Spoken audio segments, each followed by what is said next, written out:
Could Rome Odunze end up returning punts for the Chicago Bears? And is that the right move? If so, we're also going to look at the best and worst case scenarios for the Chicago Bears heading into the 2024 season. And lastly, we got more updates about Arlington Heights. We're going to get into all that and more right after this. You are now tuned in to Chicago Bears Central, your number one place for all Chicago Bears news and content. What's going on, Bears fans? Welcome to another episode of Chicago Bears Central, your number one spot for everything Chicago Bears related. I'm the host there, Haize, but more importantly, you guys can follow the channel at Chi Bears Central on every social media platform we happen to be on. With that being said, let's go ahead and get into the content for today, y'all. So I want to start off with Rome Odunze potentially being a punt returner for the Chicago Bears. This was the Bears special teams coordinator, Richard Hightower, said this. Rome is an every down player. Rome is a first down player, second down player, third down player, and a fourth down player. He had 3 returns on the books, and one of those 3 returns was a house call. He's in contention just like everybody else. Best man will win. Cream rises to the top, which has raised some questions on, could the Bears put their new rookie wide receiver out there to return punts? And question that I have to that is that if that ends up being the case, what are some of the special team specialists that we brought into this team doing? But outside of that, right, is that you want to try to put the ball in the hands of your dynamic playmaker. And if Rome Odunze is going to be the third wide receiver in this, how do you get him a little bit more opportunities to make big plays? And that is you put him in there to try to return punts. Now, of course, higher risk for injury. People are questioning things like that, and I understand it. But I would be remiss in lying to you if I didn't say a part of me does not understand of why you would not want to or why you would want to give Rome Odunze more chances to make plays for your team. That's the way that I look at it. And so if Rome Odunze is truly in contention for being a punt returner on this team, the question you got to ask yourself is, okay, how many punts? Is it every punt? He's going to be a punt returner every time? What are the assurances that you have that it's not going to take away from what he's going to bring to you, hopefully, in the passing game? All those type of things are options and questions that got to be ahead of the Bears. But for a team that is trying absolutely to make forward progress with their team and with their franchise, you got to look at every option. And special teams is something that, it's easy to overlook. But guess what? If special teams does work out for you, if the special teams game is something that helps your team, we may overlook it and not think of it. But if Rome Odunze is in that area to help get the Bears better field position, keeping defenses on their toes, it's not like we're worried about Rome Odunze and his long-term and what he's going to bring to the passing game or even in this season, right? We've already heard it. Shane Waldron's talked about how he plans on using Rome Odunze to take advantage of mismatches and matchups and things like that. That's all there. But you got to ask that question, is that if Rome Odunze is the best option for you there and in returning punts, is that something that you have to try at least because of who you are and what your team is? And that's the question that they got to ask himself here. If Rome Odunze does win this punt returning job, what does that mean for him in the receiving game? He's going to be a dynamic receiver regardless, right? Does that mean that that's going to be his main focus, is being a punt returner? I doubt that. He's going to help the team in both ways. And I understand the trepidation by Bears fans as well as hearing that and thinking, but man, is that something that we really want to risk, is the hits on him coming in special teams? And here's the thing. Rome Odunze is eventually going to be either a 1 or a 1A or a 2 wide receiver in this league, meaning that he's going to get hit a lot. Now, with that said, of course, hopefully the Bears, hopefully they are returning a lot of punts because that means we're stopping. But overall, stopping the other team's offense. But, overarchingly, I'm not mad at it if it's this season, especially when you look at having Keenan Allen, DJ Moore there. If you just want to get him more opportunities to make big plays and to help your football team, I personally can't be mad at it, even if that does mean Rome Odunze returning kicks. Is it optimal? Is it what we expected coming in? I do think a couple of you guys actually did bring up the chance of him being a punt returner for this team. But, ultimately, we'll see what it's going to be, and we'll end up seeing what it brings. That's just what it stands at. But let me know your guys' thoughts down below. When you look at that and hear that Rome Odunze could return kicks for the Chicago Bears, do you think that that's a good thing? Do you think it's a bad thing? Does it cause you some concern, injuries, things like that, of putting extra wear and tear on him that he doesn't necessarily have to have? Let me know your guys' thoughts on that down below. With that said, I want to move into, we got another Bleacher Report article, and this one was best and worst case scenarios for teams in the NFL. And of course, the Chicago Bears on here. And both theirs involve Caleb Williams saying this. As far as the boom, the best case scenario for the Chicago Bears, top pick Caleb Williams lives up to expectations and pulls off a C.J. Stroud-like rookie season, and constantly improving Bears team builds on the 2023 campaign in which it won 4 of its last 6 games. They make the playoffs as a wild card entry. And you guys know, I've been saying now for a while, that basically since this team came together, is that even before that, is that this team should have the expectations of contending for a postseason spot. And if the thing that could make this season an absolute home run hit for the Chicago Bears, of course, is Caleb Williams developing. If Caleb Williams has a C.J. Stroud-like season, a lot of Bears fans, not all, but a lot of Bears fans, regardless of what the win-loss record are going to take that as a win. If he can start, you know how many records Caleb Williams would break if he has a rookie season like C.J. Stroud? It'd be a great one there. And so, the questions are still around there. Caleb Williams having that type of season would make it a great one. Now, outside of that, things that I am personally, I talked about Bleacher Report's things that could make this a great season for the Chicago Bears. Of course, Caleb Williams is there. But overall, having a offense that actually looks like a modern NFL offense, that's something that's great to me, right? Is that if you have a team that you're top 10 or 12 in both offense and defense, and the offense may be a struggle for the offense to be top 10 or 12. We'll see what happens with that. But if you can have a team that looks like that shows those flashes, that is what makes this season something that you can build off on, because then you're going back to the free agency, you're going back to the draft. We're trying to solidify some flashes that you've already seen, right? And I think growth from our young first and second year players, a few of them specifically, Javon Dexter having a big year and making that leap like I hope that he's going to make, would make this season a big win in a lot of ways. Seeing that continued growth from the linebacking core, health from Tevin Jenkins, right? Things like that. Darnell Wright building off his rookie campaign. Tyreek Stevenson building off his. Kyler Gordon, Jaquan Brisker, what do they bring in year 3? There are a lot of things to look at for individual victories for the Chicago Bears season upcoming in 2024, but the overall thing that I need is success. Yes, I've said that this season comes down to wins multiple times. You guys have heard me say it. It's about getting wins. Can you go out there and get dubs on the football field? But I think outside of that, showing growth within our division and in the NFC overall, that we're showing that we belong here. And that's something that the Bears really haven't done in a handful of years, right? We have not looked like the team. We've played really well. We played really good in our division last year, getting a win against every team in our division except the Packers. But those are things that I personally would love to see from the Chicago Bears in this season. Growth from our rookies, growth from our second-year players, growth as a team overall. I don't care who it is. Growth from everyone, right? And also limiting some of those mental mistakes and hurdles also that we got from our coaching staff. And I think Shane Waldron's going to go in a big direction in solving that for the offense, but as well, like the defense. Our defense started off shitty last year. Having a full 17 games of this team looking like it belongs, looking like, win or lose, looking like it's competing, right? There are some games that we just didn't look competitive in last year. Now, there are some games that we did look competitive in and still ended up losing, but I'm just saying, overall for the season, I would love to see that. But to make no mistake about it, Caleb Williams, Rome Odunze, those guys are huge parts of what can make this season an overall success, but also things outside the box. Getting somebody like DJ Moore locked into an extension if possible, right? Can we do that, right? Are offseason acquisitions paying off for the Chicago Bears?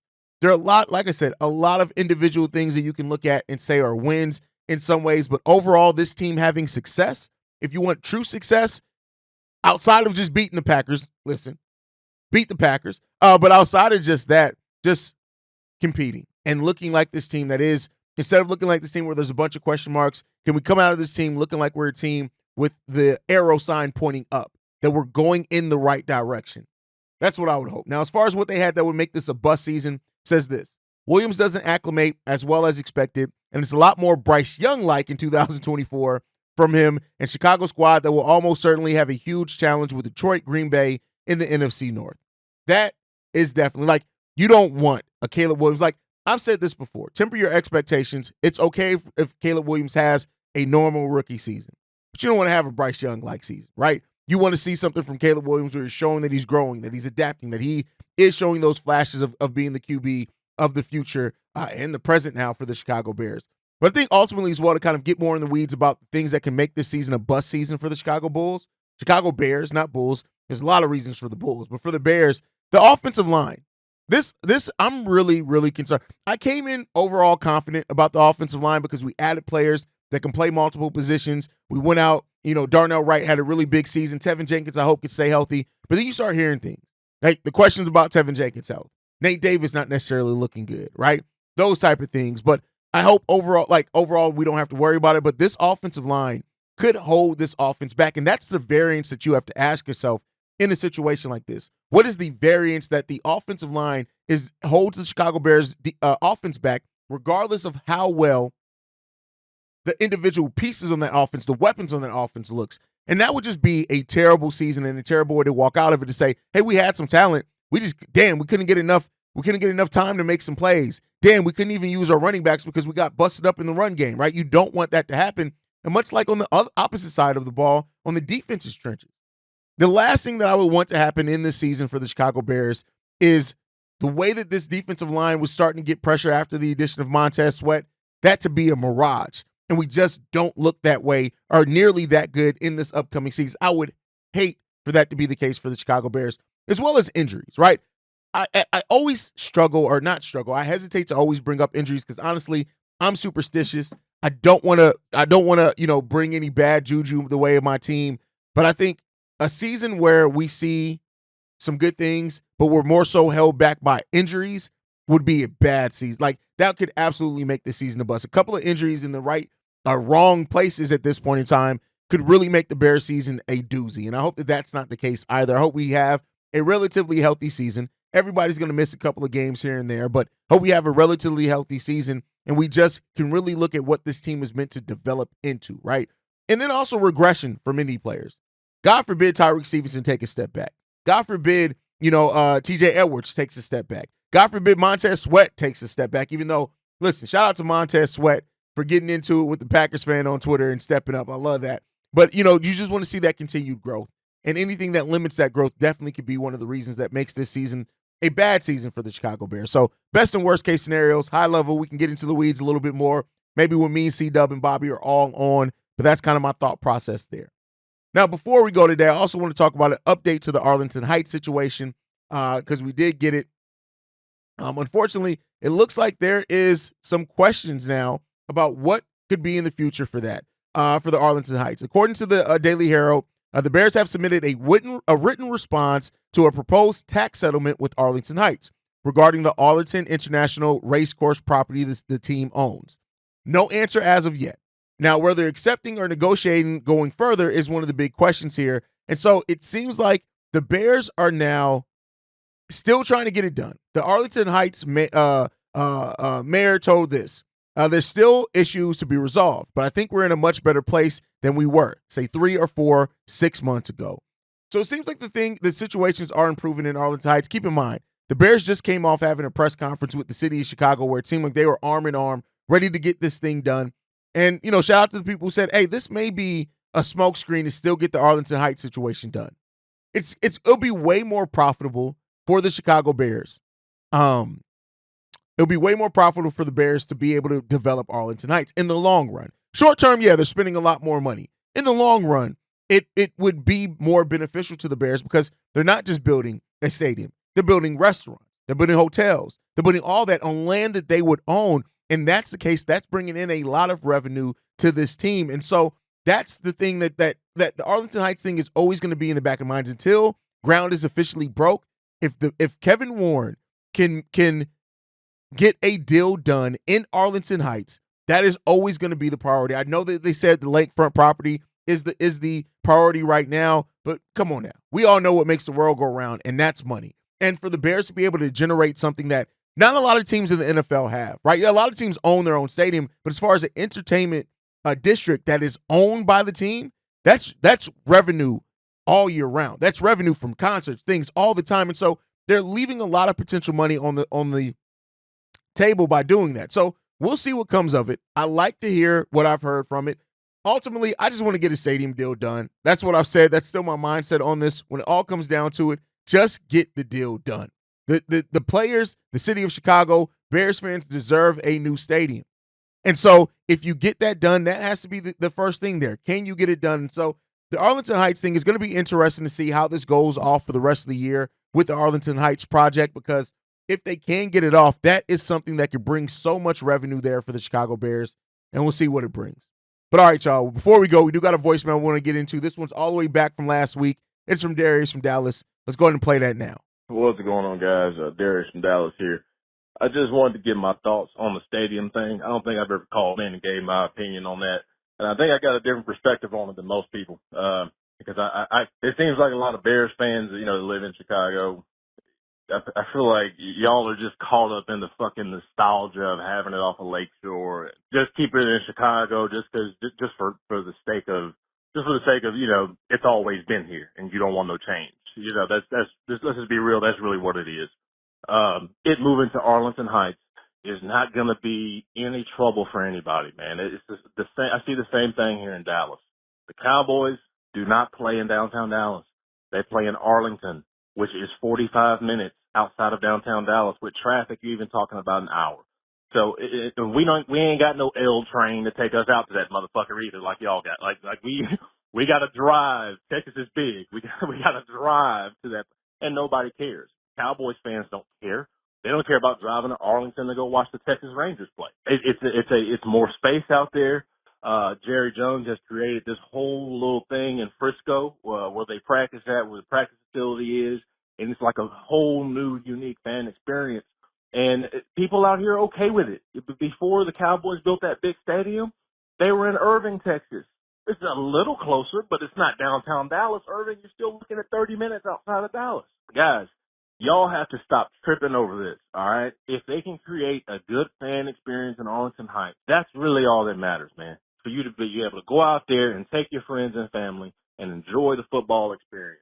That's if we need to go to Arlington Heights for that to happen, what's the big deal, y'all? It's all these goddamn old-ass Chicago Bears fans that are just like, get off my lawn and shit. Like, dude, things change, okay? That old bat that y'all had as a mayor for however long caused this not to work out. So now you're going to have to go to Arlington Heights. That's just what you got to do. It's not that big a deal, bro. I'm telling you, I've seen Dallas fans do it my whole life, and that's quote unquote America's team. We got just as big, if not a bigger population out here in Dallas than y'all have in Chicago. It's gonna work out just fine. Okay, stop tripping over this. Let's just get us a brand new stadium and just have it in Arlington. What's the big deal? It's probably gonna be 45 minutes away, just like it is for Cowboys fans, and nobody gives a shit. It's not talked about on the Dallas news or radio every day. Just nobody cares. Come on, y'all. Get out of that shit and let's evolve. Texas up there now. All right. So here's the thing that I'll say when it comes down to it. I don't think I get it that some people worry about, is the drive out to Arlington going to be a hindrance? And I'll say no. If your team's winning, if you want to see your team play, it's not going to be a hindrance. You're right, Darius. And it's not just in Dallas. Like a lot of cities, the Giants play in East Rutherford. I think they still do, or if they don't, they did, right? As long as if you build something, they will come. And that's not the quota, but they will. And so you want to put yourself in the position to be in the best place possible. And so the Bears have a lot to look at. And if the Arlington Heights things ends up going through, that's just what it comes down to. Now, could fans not give a crap when it comes down to it? Yeah, it's possible, right? But I think ultimately that we like to think about things that if you're people are just going to adapt eventually. I truly feel like eventually fans, everybody would just adapt and just know we got to drive out to Arlington to watch the Bears play. All it takes is one great tailgating session for people not to worry about it.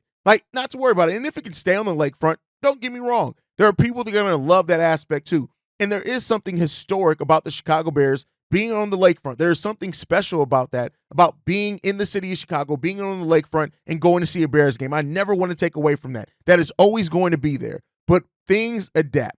People adapt. It's going to adapt, and we will build and find new memories, new reasons to love the new stadium if that ends up what it's being. And so I get it. I get the trepidation. I get the hesitation from Bears fans. I get it all, right? Because change is difficult for a lot of people, especially since the Bears have been there since before most of us were alive, right? So I get that aspect of it, but I think ultimately the team has to do the best thing for them and their fans. And if that ultimately is going to Arlington Heights, that's what it is.